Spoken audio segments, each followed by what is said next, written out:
Reka twizere ko aho muri mumeze neza kandi ko muri n'amahoro. Ikaze kuri TV bose babireba chaîne Rukumbi, kandi yo yonyine ikugezaho amakuru y'imyidagaduro ya hano mu Rwanda. Ni icyogere mu nkuba indwanyi cyane hamwe na Ilas Jalas. Nyemerera ari tutangira nsuhuza abantu bari muri diaspora. Maze iminsi batwereka ko badukurikiye, abantu bari hano i Kigali nabo batwereka ko tubana 5 kuri 5. By the way, kiri gusuhuza abantu, reka mbabwire ko nimero yacu ya WhatsApp iri aho munsi, itangizwa na 07852 gutyo igaherwa na 62. Watwandikira ukatubwira amakuru cyangwa ukatuganiriza kuri WhatsApp. Yego, twandikire utubwire uko byifashe aho iwanyu, utubwire ubwino. Hanyuma nari ndimo nsuhuza abantu bagiye batandukanye. Hari abantu bo mu ntara bagenda batwereka ko nabo tuba turi kumwe. Ubona ko ibintu bijyana na murandasi bimaze gutera imbere hano mu Rwanda. Hari abantu bari bweye yabyo twandikira, hari n'abandi bari buzinganjwiri ariko hantu ndetse na Kivumu cyamusha. ura umuntu ntiyakubeshye. Ni uhari Ndatrackinga ngewe iyo unyandikiye cyangwa iyo umamagaye, ndagutrackinga nkamenya ahantu uri. Ubwo rero abantu bari ku Kivumu cyamusha, abantu bari buzinganjwiri, abantu bari bweye, yego, bakunda TV bose babireba, abo turabasuhuje. Okay. Hari n'abandi bari Kanombe, nabo turabasuhuje. Gusa ubu tugiye kuganira, ngira ngo titire wayibonye cyane, ibya Sabe wa Isimbi TV na Isimbi Noeline ukina porno mpuzamahanga. Gute Sabe akora interview nyuma ya Emmy Ikinege igahitinga, akarushwa viewership. Birashoboka ibyo, birashoboka. Kandi bishoboka ibyo uretse kandi Emmy Ikinege yanditse n'inkuru ku kinyamakuru gikomeye mu Rwanda na igihe.com, ariko n'ubundi inkuru ye wareba ukuntu iri kurebwa, wabigeranya n'ibya Isimbi TV ukabona ko harimo itandukaniro.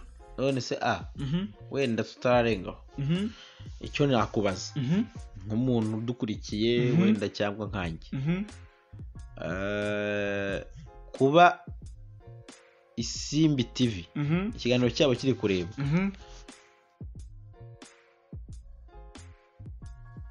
kindi cy'ikirungo urabona hari ibintu wenda tuzi bigezweho byo kugura viewership. No, para kugura viewership. No kuvuga ngo ikirungo cya Sabe ni ifoto umuntu ureba ikiganiro areba hamwe na titire yacu. Ngira ngo mfasha ya ku Isimbi TV, ya ku Isimbi TV urebe ifoto iriho ndetse n'umutwe w'ikiganiro. None ugena kuri chaîne yitwa Yambi TV, urebe ubikompare, uhita ubona difference. Ni ukuvuga ngo ifoto iri ku Isimbi TV igaragaza ibibero, Noeline yazamuye akaguru ku kandi, amatako ye agana hepfo yo, ariko aho yicari. Nanone umva gato, reka nsobanure. Uretse gato ngiye mvuga ikintu cyanjye, sibyo? Izi chaîne ntizingana nyine, reka nsobanure. Ariko nimba chaîne zitangana, Emmy akifashisha igitangazamakuru nka Igihe, ariko n'ubundi inkuru ye ikaba iri kureba. Vuga ngo inkuru ya Sabe hashize umunsi umwe imaze kurebwa n'abantu 100,000 cyangwa inshuro 100,000. Yego, mu gihe iya Emmy itaragira mu 50,000, inshuro 50,000. ya Emmy Yambi uretse gatoya kuva ku Isimbi TV, uretse kuva ku Isimbi TV, uretse ndagaruka ndashaka kureba Yambi se ko manuka hasi. Rega za Yambi ni nyinshi. Yambi nayo dore iyo ngiyo iyo Yambi sanga ifite ibintu byinshi, ariko reka turebe ko muri 15. Ubwo Sabe amukubye inshuro 10. Noneho umva titire jya kwa Emmy wenda. Okay, Sabe yagize ati Puruno nkuko twabibabwiye ndayikina. Isimbi Noeline ahishuye ibyo mutazi. Narafunzwe, nta mugabo nshaka, ukuri mwahishwe. Jya kwa yego. Guys, abantu bafite experience itandukanye n'iy'abandi, hano bafite uburambe. Isimbi Noeline yageze i Kigali. Nsomera ibindi wa. Isimbi Noeline yageze i Kigali kubyina yambaye ubusa no gukina porono. filime y'ubuzima bwe n'utudomo. Ni ukuvuga ngo inkuru Emmy nabonye yakoze kuri igihe.com bivuga ko ibyo gukina filime mbarankuru y'ubuzima bwa Isimbi Noeline byahagaze. Yego. Cyangwa bitagikomeje. Ubwo rero twe tugiye kureba ibya Sabe wa Isimbi TV na Isimbi Noeline ukina Puruno mpuzamahanga. Yego. ngira ngo n'ubundi ni ikintu nagiye numva comment zitandukanye ku bantu bagiye batuvugisha, bagiye batwandikira, bagiye baduhamagara. Yego. Banatubwira bati kiriya kintu muzagisesengure murebe. ngira ngo ni nayo mpamvu dufashe uyu mwanya, dufata uyu mwanya. Hanyuma kuko wenda twinjira mu kiganiro neza ari turarenga aho ngaho. Reka tubwire abantu dukunda twumva ibyo mutubwira. Yego. Kandi tubereyeho mwebwe. Iyi myidagaduro ibamo amacenga, hari n'abavuga ko habamo dawa, hari n'abavuga ko habamo za giti, hari n'abavuga ko habamo utuntu tw'udukundi. Abasore b'abaraperi ku bya dawa babyita ngo intoni. Voilà. Ubwo rero tuze umuntu twa Zatara Jack B nta kuntu wakumvisha Ama-G The Black kanamusuhuze umaze imyaka 10 muri iyi njyana ukuntu Ish Kevin cyangwa Bushari cyangwa by the way Ish Kevin nawe yamakosi yujuje 500,000. Yego. Ish Kevin ari mu murongo mwiza pe nativumbura kope ya lompe azayirompe na kushe nibitamukushi kazagira nyine na botese. Urumva generation y'abaraperi mu minsi ya kera nago bimvusha ukuntu Ish Kevin cyangwa ba Blues Fast cyangwa ba Kivumbi na ba Betray ala bari successful pour le moment. Niyo mpamvu ujye ubona Riderman anyuzamo agakora injyana nk'izaba Ish Kevin haje gushya. Ubwo rero haje gushya ku Isimbi TV mu gihe kuri Yambi TV ho byanze gushya rwose. Ubanza inkwi batekesheje ariko naya reka ngiye nkwereke mvu ikintu ngire kubwira. Arenge kuvuga bya bintu nakubwiye kare. Oya reka tubyiyorere. Urumva tubyiyorere bya no bigarukeho ziga. Ahubwo ikintu ushaka kukubwira sibyo twinjira mu kiganiro nyirizina sibyo. Uyu Sabe wa Isimbi TV afite platform nini. Kuko raporo ya Yambi urumva kandi oya uretse gato urekere kuvuga Yambi nyine umva gato ufasha abasabu ba Yambi ukabatenya ku basabu ba igihe nago bageza ku basabu ba Isimbi TV. Ngewe namakuru nguhaye kandi yimamo. Ubwo rero ibyo reka nkwerekere ni ukuvuga ngo Sabe wa Isimbi TV ashobora kuba ari mu basabu bakaba hafi 600,000 igihe kiri mu 200,000. Yambi TV nagarajya ku 180 cyangwa 90. Abakubye kabiri. None se nyine urumva icyo ni cyambere gereka guhera fact zayo sibyo. Fact ya mbere nuko aba bantu ntibagereranywa sibyo rwose ukuntu kugereranya akagari n'umurenge. Oya nawe urabi nukugereranya umudugudu n'intara. Okay sawa ntacyo nukugereranya umudugudu n'intara urumva nagerageje kugira ngo Emmy oya namushikura amapeti menshi urumva. So urumva icyo ni kuvuga. Yego. Icyo ni kimwe. Sabe ya produce nyuma ya Emmy koko ariko Sabe afite iyo viewership yego iri hejuru. Rega munibuka ko ikindi cya kabiri Sabe inkuru zimeze gutya azizwiho yego kurusha Emmy. Yego sibyo. Emmy arakora inkuru wenda Marina yagarutse muri The Man Holibit yarongoye yakoze ubukwe Safi yashyishije umuhanzi mushyashya. Urumva ni show business yonyine urumva niyo part arimo cyane. Yego none usange uyu Sabe tumuzi nk'umuntu ukora inkuru z'ubuvugizi, inkuru ziri social life, inkuru vuga social life muri rusange na entertainment.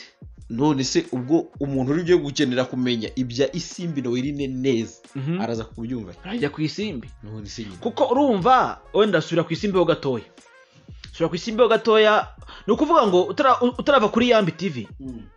Emmy yavuze ngo Isimbi Noeline yageze i Kigali.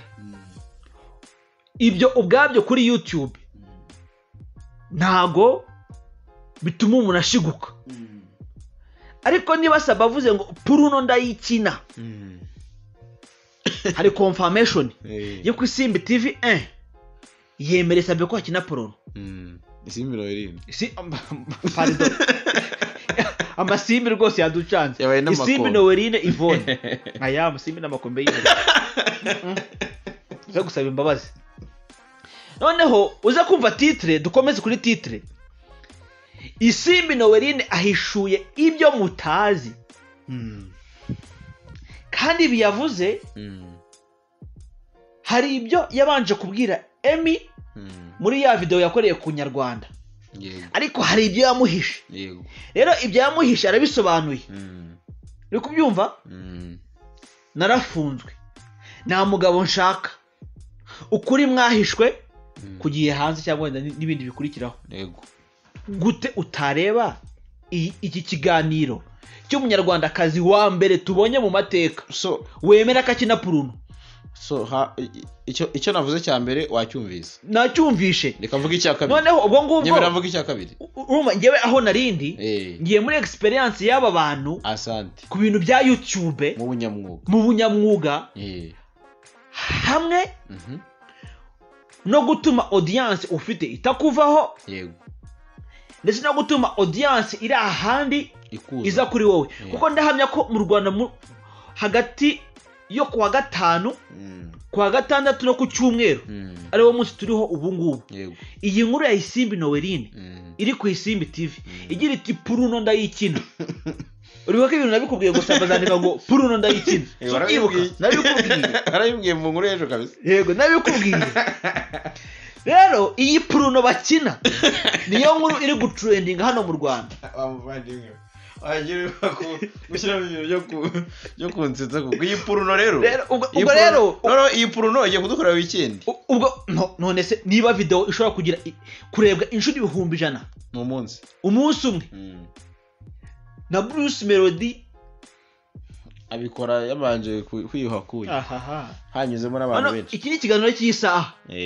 Abo bahanze basohora video ya minota 4, isaha ni minota 37 hafi 40. Uri kureba Bruno bakina, uri gushaka iyo Bruno bakina. Ashatse yaba afashaga pose. Ntabwo yagafata umusaza. Ariko ni ngombwa. Ubwo rero ahubwo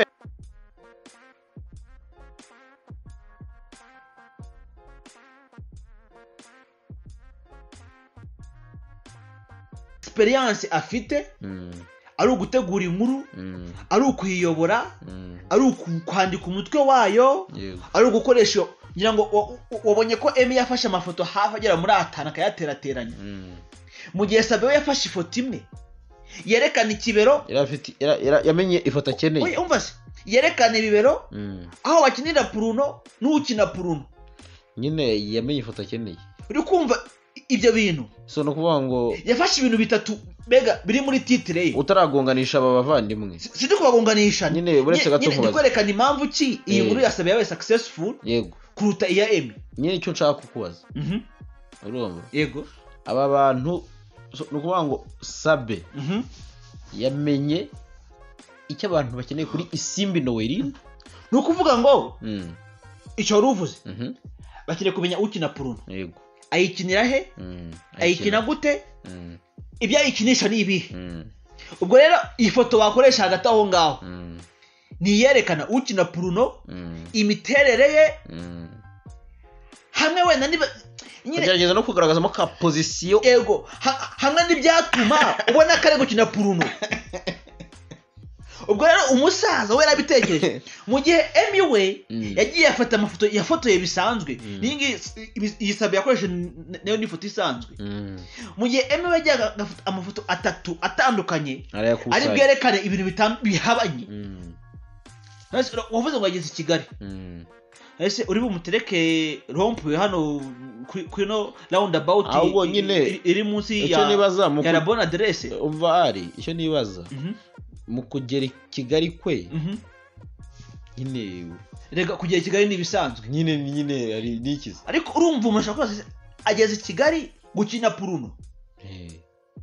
ariko urumva ko nakonaga aricyo yemeye akora MC yakoze yakoze inkuru we yakoze inkuru sinzi n'uzayagendeho yerekana ko Isimbi Noeline wifuje gukora filime documentaire ku buzima bwe kuva yava mu Rwanda agaca Tanzania akagenda ya South Africa akava South Africa akajya Nigeria n'ibindi byose mbega iyo traje y'ubuzima bwe yego kuyikoramo filime mbarankuru kandi uwo mushinga nyine urafeirinze ariko Sabe we icyo yarushije Emmy ibyiyumvo bya Isimbi Noeline Yvonne yego hamwe n'icyo abantu bakwitega mu kiganiro Sabe yagirana na Isimbi Noeline setu yego rwose icyo cyo nicyo ibyo birahagije ubwo rero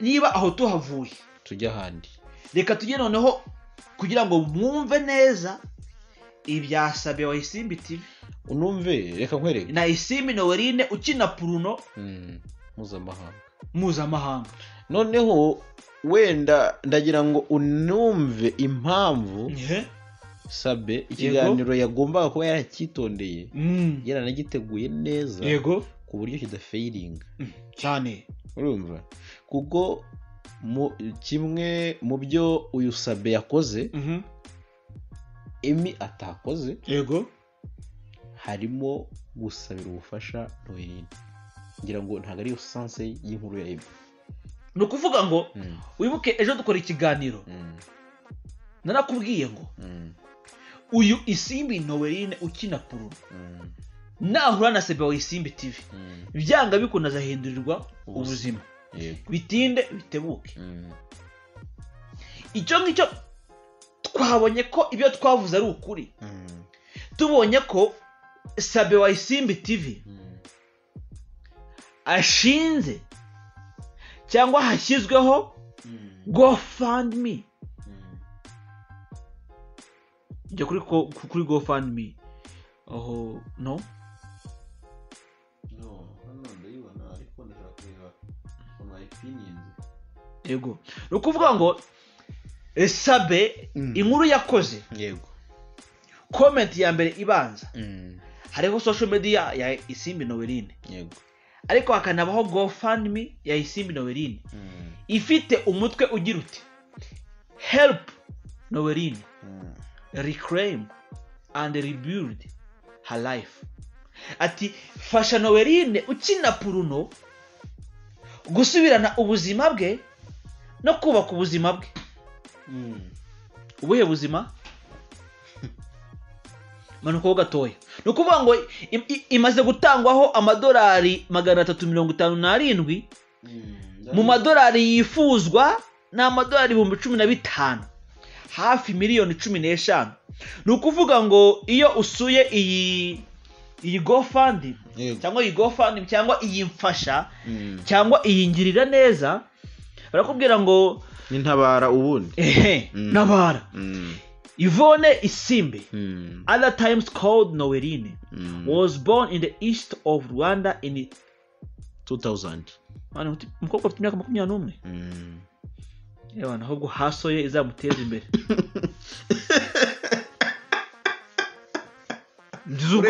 Gizugo no kumuvuga uremeye ngo yavutse muri 2000 papa we hari abana baza akazi yahoraga ahohotera mama we bya buri munsi mama wa Isimbi Noeline yakubitwaga na mama we na papa we biteye ubwoba kugeza ubwo amaze iminsi 10 mu bitaro ababyeyi batandukanye ubwo Isimbi yari afite imyaka 2 yarezwe na nyirakuru nawe arapfa ubwo Isimbi yaragize imyaka 7 yego Isimbi yatangiye kubungabunga cyangwa kujya mu ngo ajya mu zindi kuva mu rugo rumwe ajya mu kubungabunga abunga yego yari umwana nta kintu yari afite gikomeye yubakiyeho ubuzima yari umuntu uri scattered cyangwa utatanye mbese udafite wibuze yego umuntu wibuze ndetse utanafite imico yego imeze neza. Ubwo nibutse ngo umuntu wibuze nibuka indirimbo ya Vasi ya Jay Polly ati genda we muhungu wibuze ari harasa Pifla abwira Pifla muri Revolution ati ibyo ngibyo byatumye abantu babona ko kumurera bitoroshye ariko ibyo byaterwaga n'ubuzima yarimo yakuriyemo nyine bw'ababyeyi be kuba papa we yarahohoteraga situation mbese yo ubwo rero ibyo byose urabikomeza kurinda ugeze ewana habereye indaya cyangwa so kuba indaya komutere nyine aho ibyatumye yisanga mu buzima bwo gukina puruno. Rero uyu mwana w'umukobwa akeneye kwisubiza ubuzima atabonye no kubaka ubuzima yasenye. Ubwo rero nta handi byari gukorerwa atari ku Isimbi TV. Ariko mfite ikibazo, urabyemera cyangwa nubyemera?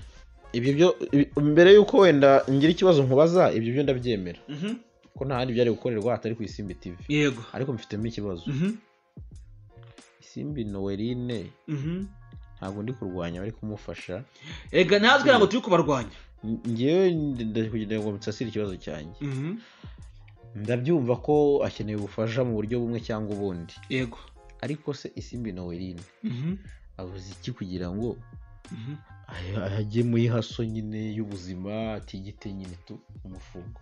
Urumva niba mama wawe akubitwa na so ku myaka 2 bagatandukana, oya iyo ni histoire man. Nyine reka misobanure. Haso y'uyu mwana yivanye mu Rwanda acinzira nyinshi yakana ubunyarwanda kurinda ageze muri South Africa.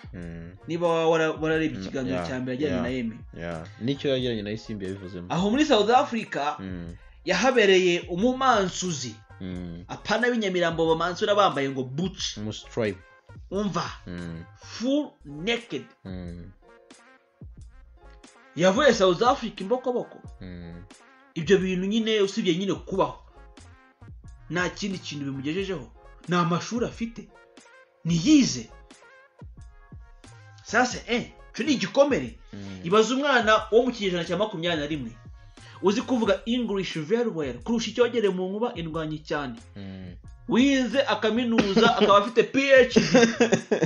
Nta PhD mu bandi ndayifite. Oya heza niba nanjye akiremo ka haso, hegemera nanjye akiremo ka haso. Nta haso nta haso, urabyumva? Yereka nkubwire ibyo uri kuma fact nkazumva, sibyo? Niba igikomere cya Isimbi ndacyumva. Niba Isimbi Noeline adafite base dedication ikenewe mu buzima, turabizi ko ikinyejana cya 2021 ni ikinyejana cy'abantu bagize amahirwe to the access of education. By'umwihariko mu Rwanda education is for all, uburezi kuri buri wese. Ntabwo yabonye, akeneye kubaka ubwo buzima. Wenda niyasubira mu ishuri yakora candidat libre nkuko Bruce Melody yayikoze kimwe n'abandi. Zarikora ntabwo ari ukubikora. Iyo tubwira abantu dutanganye zumvikana, nibyo gukora candidat libre si ikibazo, nta kibazo kibirimo. Yaranayitsinze Bruce Melody na Isimbi nawe yayikora akayitsinda. Ubwo rero icyo ni icyambere. Ashaka nyine kwisubiza cyangwa kujya mu buzima bwo kwiyumva nk'umwana wize. Yego, icyambere ashaka kubaka ubuzima. Yabayeho umuswiper, akina izo puruno, abonwa nk'indaya, abonwa nk'icyangamibyizi. Ubundi indaya mu Kinyarwanda ijambo ryiza ni icyangamibyizi. Iryo jambo rikoreshwa ku ndaya, abantu bazi ikibazo mvugo barabizi. Icyangamibyizi ndi kubyumva. Nyine umukobwa wanga gukora ategereje ko hari abayobozi kumuha amafaranga. Rero Honorine wabaye icyangamibyizi bagacanganya, yifuza kuba umukobwa ukunda imibyizi. Okay, ndi kubyumva. Nubwo abantu mucira hitega ngo ahasoringisha umubiri we, by'umwihariko yiwe vi party bonanze kubivuga kugira ngo abantu babyumve neza. Igitsina cye nicyo nyine ashakisha imibereho.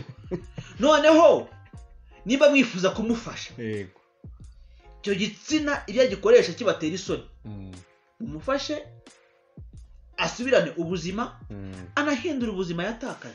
Ese ubu Isimba abonye izi kenzi miliyo nako izi kenzi $15,000 kenzi miliyo ubundi ni $15,000 muri rusange. izi kenzi miliyo akaba arazibonye agakomeza ferizi ntamugira iki none wamutwara iki?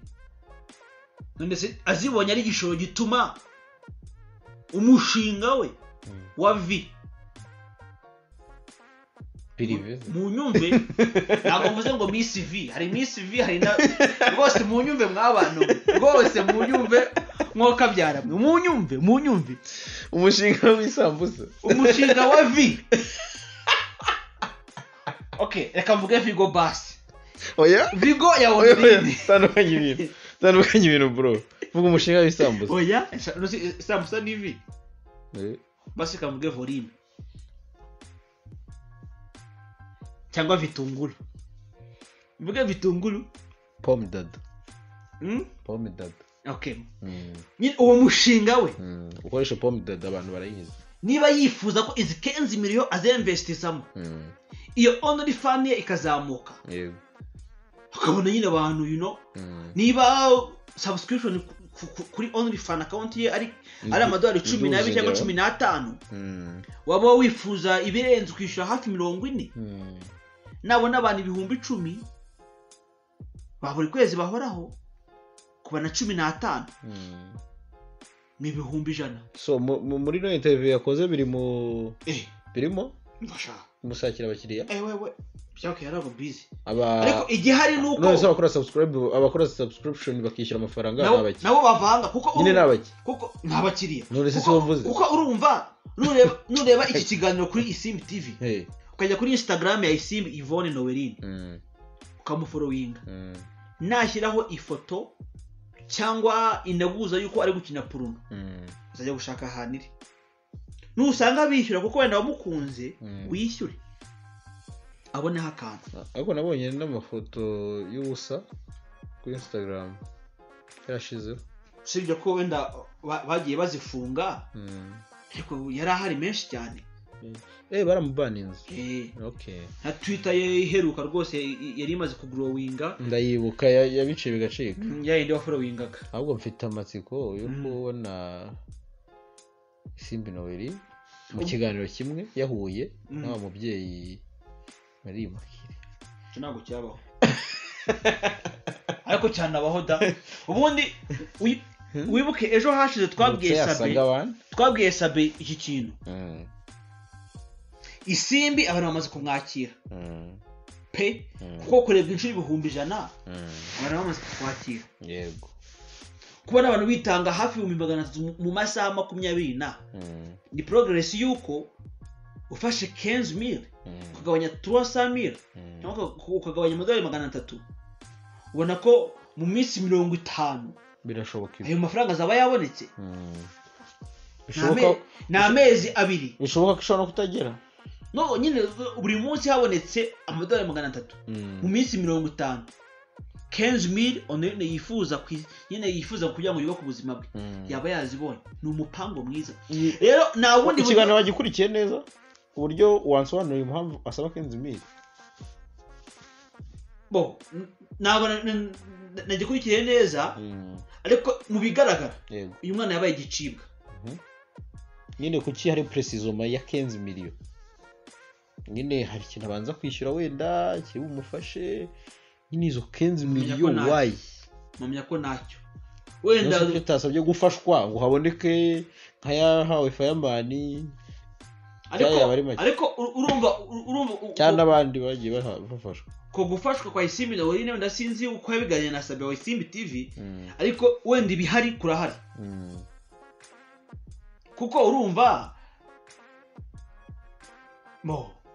tuzi ko muri iyi minsi amaze muri Kigali ari muri hotel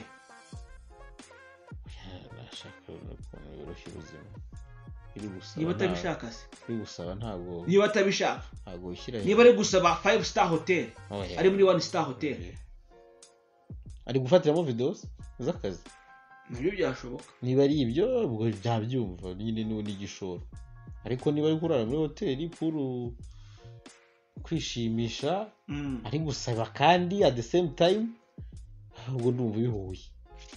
Shaka ukuntu bigarura bafashe isimbi. Naho ubundi iyi hoteli uvuze urayisobanura neza. Ntabwo yisobanura neza. Ari muri hoteli. None se isimbi nimba papa we yarapfuye? No. Papa we na mama we baratandukanye. Oya gusa nta cyo nabwera bivuze avuga ati kuko nta bantu biba bicutagira. Urumva arabuyera. Oya nabwera bivuze na nshuti ngira. We ndabyumva ahubwo ndi kwibaza urumva isimbi afite ubuzima. Wenda yagezemo buretse gato. Reka byoroshye. Urumva banze nyumva icyo nshaka kuvuga. Isimbi bitewe n'ibyo bihugu iyo traveling ye aho yagiye aba afite ubuzima wenda bundi yabonye wenda atifuza kumanuka ngo avemo, sibyo? Yego. Ntekereza ko yaba imwe mu mpamvu zizikenza imiriyo. Nubundi rumva nago nanjye kure y'ibyo rujye kuvuga. South Africa via ni igihugu kiri muri G20. Nigeria ni igihugu gifite ekonomi ikomeye na population nyinshi muri Afrika. Cyo gihugu ndibaza ubwo menukira mu mibare gituwe n'abantu benshi kuri kilometero kare. Ngo hari ubucucike bwinshi, hari densité de population muri Nigeria. Yego. Abantu bari hejuru iyo. Yego. Rero iyo vi yose ubuzima bwa OnlyFans n'ubuzima bwa Instagram ntabwo wabamo utuye ngo hirya iyo ngiyo. Wavuga ariko nyaboneka. Nanze ko wavuga nanjye kuvuga ahantu yari kuba ibindi. Ntabwo wabamo nyine utuye aho hantu. Ntabwo wabamo uba mu Migina. Sibuze mu Migina nka quartier. Nyine ahantu utafatira ifoto. None se umukiriya nakubwira ngo tujye live. Uzafata live inkoko zicaho. Yumva urusaku rw'abarwana. Oya. Ubwo rero iyo vi waruvuze yabayemo ishobora kuba ariyo yabaye ishingiro yo kuvuga ngo ubuvugizi. Ariko kuko abantu bamaze kumwakira ikintu tukibuke. Yego. Ntabwo warebwa inshuro 100 batakwakiriye. Hari abamwifuriza agakiza, hari abumva ko nabona izo 15 million ari bwumve ko ari umugisha w'Imana akizwe. Hari abumva ko nubwo atazibona akabona izo nshuti yabuze ari umugisha w'Imana. Ariko hari n'abandi bavuga bati ubwaje ku Isimbi TV ibi bintu bihawe umugisha, reka tumuvugishe iyo soft porn akina, iyo porno yoroheje cyangwa yorohereye. Soft si ikintu cyorohereye. Bagira ngo baze kongera kukurimita. Mindi bashaka abantu bivuge. Naho ubundi reka ubwire mu bashusho ubigenza uti. Reka nkubwire. Sibyo? Ibya Isimbi ni birebire. Oya ni birebire byo. Urumva? Ari Isimbi TV na Isimbi Noeline, umukinnyikazi wa Puruno mpuzamahanga. Wa Puruno zakwiriye isi yose. Ndi byongereho. Kuko Sabera mwajije ngo hari umuntu ntabwo ubundi kintu nabonye ni kimwe. Isi wenda nayibonye mu kabedo we na gatizinga. Sabera mwajije ngo utekereza cyo gushaka umugabo n'abana bawe. Ugeze ku bana umukobwa biramucanga. A 21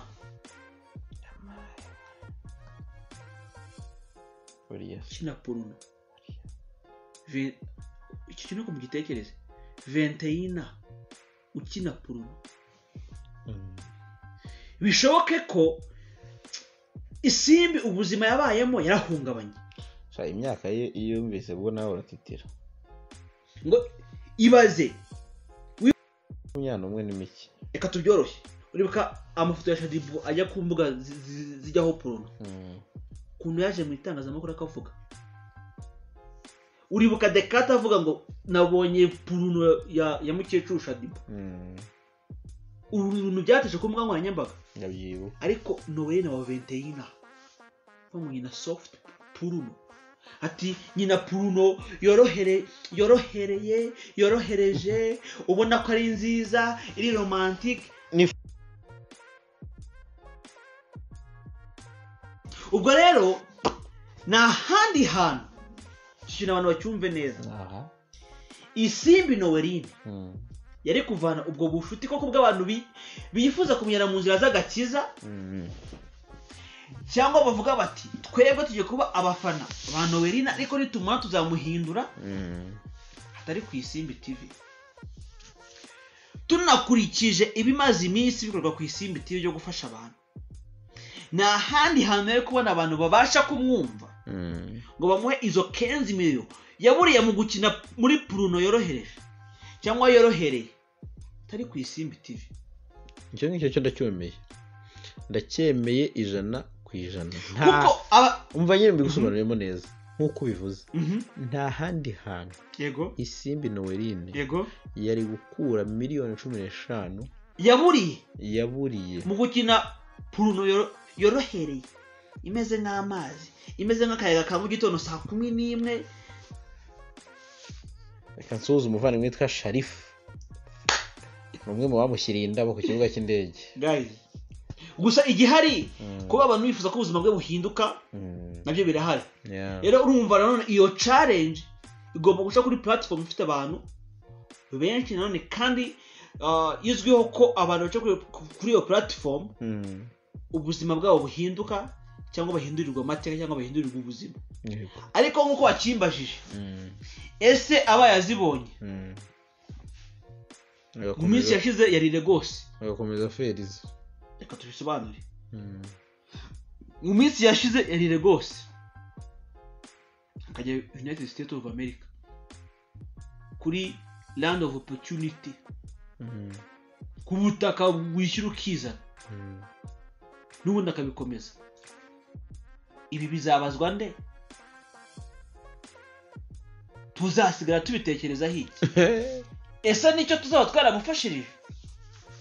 Nakubwiye itekerezo mu bantu bati muri kubirwanya gufasha ishwi, ahubwo natwe badufashe pana gukina soft Bruno ariko mudufashe mutwarije kuri WhatsApp muduha amakuru. Narindi kwibazwa ugiye gukora GoFund ya ari hano nahera niyaravuga ko ari icyogere mu ndavuga ni mudufashe turi gushaka kudodesha umunwa we. Nicyo kintu wenda umuntu yakoresha. Ariko urabona ko hagati aho ngaho ibyo twavuze ngo ibya Sabe wa Isimbi TV cyangwa umupango wa Sabe wa Isimbi TV na Isimbi rero kina Bruno mpuzamahanga, none ko mu by'ukuri hari ikintu kirimo, ari ukubona aya madolari ari no kwakirwa no kubona izo nshuti. Yego nyine urumva interview ya Sabe irenze kuba interview yego, ariko ni ikiganiro gifasha Isimbi Noeline kwanza kongera kumugarurira kwakirwa, kumva ko ni umwana ufite ibikomere. Ventayina nibwo akiva ku myaka 18, nibwo akigira imyaka yo kuba yashaka umugabo. Urumva wumva yakomeretse ari munsi byibura. Urumva yaje muri Miss Rwanda ndumva ni ya 2018 ngira ngo hashize imyaka 4.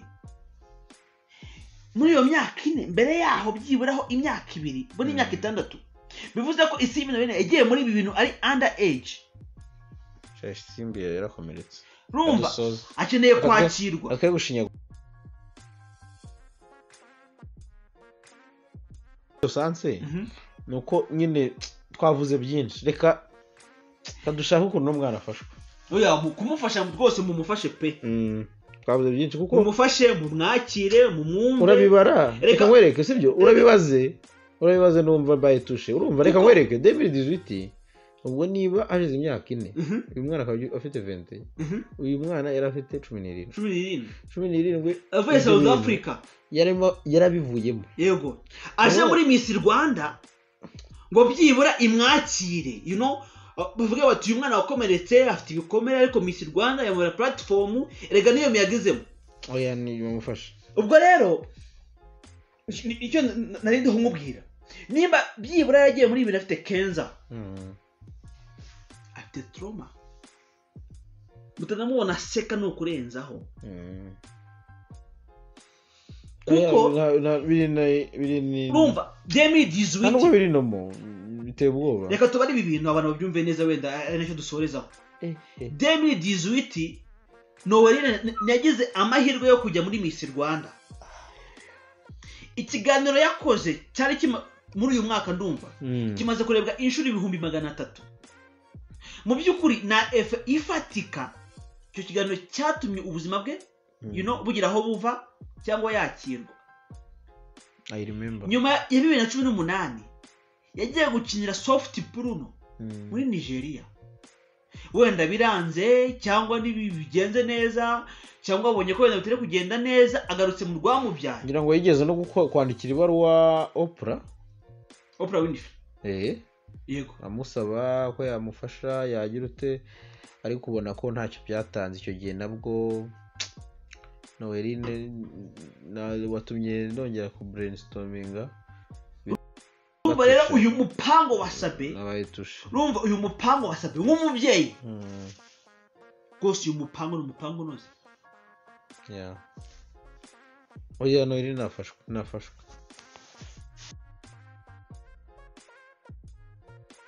umufasha ubwo rero uyu mupango wasabe umufasha ibibazo biraruta na Noeline arababaje rwose muwumve kandi muwakire ubwo rero iby'izindi nyungu wenda ntabwo tuvuze ngo sabe no we nk'umubyeyi icyo yifuza wumvishe y'umwana w'imyaka 15 wagiye muri ibyo bintu yanabivamo niyakirwe akongera akabisubiramo ni byiza ko uwo mwana twamuhindura ubuzima reclaim and rebuild her life tumufashe nibyo nabonye Davido Maximon umwe mu nawe yigeze gukoresha ikiganiro nabonye ari n'umwe mu bari kuvuga bati nyaboneka ibi bintu ntitubirenze ingohe ntitubyirengagize so bavandimwe abanyarwandakazi mutwumva mukunda bose babireba go found Isimbi Noeline irahari umufashe ahubwo sabe bya kwa byiza cyo nimero ya WhatsApp yo gukoresha mu Rwanda muri iyi minsi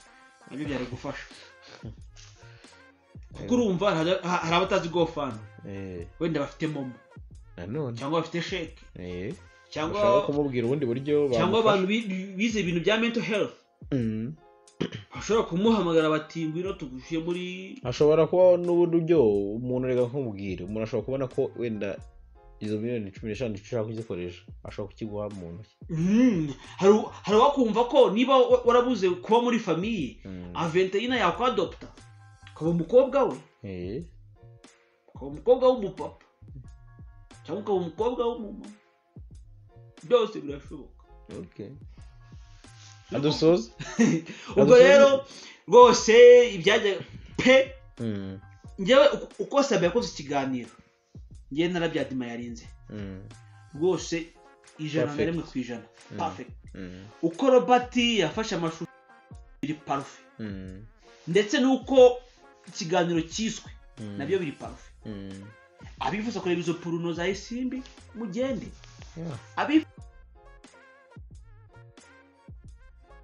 anya utari muto ariko utari munini nuko mudukunda nuko bubana natwe nuko mwemera kubana natwe ubwo hagati aho Imana ibaduhera umugisha naho ibindi n'ubundi muhabwe umugisha kandi muhaye muronke